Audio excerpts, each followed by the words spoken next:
എൻ്റെ ഒരു 12 വർഷം പ്രായമായ ഒരു അഡീനിയം അറബിക്കം പ്ലാന്റാണ്. ഇതിൽ ഇങ്ങനത്തെ ചെറിയ പൂക്കളൊക്കെ ഉണ്ടാവുള്ളൂ. ഇതിന് ആദ്യം ഞാൻ ഇതിനകത്ത് ഒരു ഒബീസിയത്തിൻ്റെ ഒരു കഷ്ണം ഇവിടെ ഗ്രാഫ്റ്റ് ചെയ്തിരുന്നു. അപ്പോൾ അതിൻ്റെ വളർച്ച ഇതുമായിട്ട് ശരിയാകാതെ അതവിടെ വളരാതെ നിന്ന് പിന്നെ അത് ഇവിടെ വിണ്ട് കീറി ഈ സാധനം. എന്നിട്ട് ഞാൻ പിന്നെ അത് കട്ട് ചെയ്തു. പിന്നെ അതിങ്ങനെ വളർന്നു വന്നതാണിത്.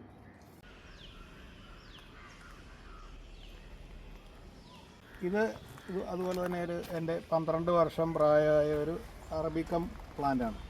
ഇതിൽ പൂക്കളൊന്നും ഉണ്ടാകുന്നുണ്ടായിരുന്നില്ല, ഇലയായിട്ട് നിൽക്കുമായിരുന്നു. ഇതാണ് അതിൻ്റെ ഒറിജിനൽ ലീവ്സ്. അപ്പോൾ ഞാനിതിൻ്റെ എല്ലാ അറ്റത്ത് ഓരോ ഒബീസിയത്തിൻ്റെ ഓരോ കഷ്ണങ്ങൾ ഗ്രാഫ്റ്റ് ചെയ്തു, എല്ലാത്തിൻ്റെ അറ്റത്ത്. അത് പല കളറ് ഗ്രാഫ്റ്റ് ചെയ്തു, പക്ഷേ അതെല്ലാം അതിൽ മഞ്ഞയും ചുവപ്പും ഒക്കെ അതൊക്കെ പോയി. ഈ ഒരു കളറ് മാത്രം അതിനകത്ത് കോമ്പാക്റ്റബിളായിട്ടുള്ള, ബാക്കിയൊക്കെ അത് റിജക്റ്റ് ചെയ്ത് കരിഞ്ഞു പോയി. അപ്പോൾ ഇത് അതിൻ്റെ ഒറിജിനൽ അല്ല.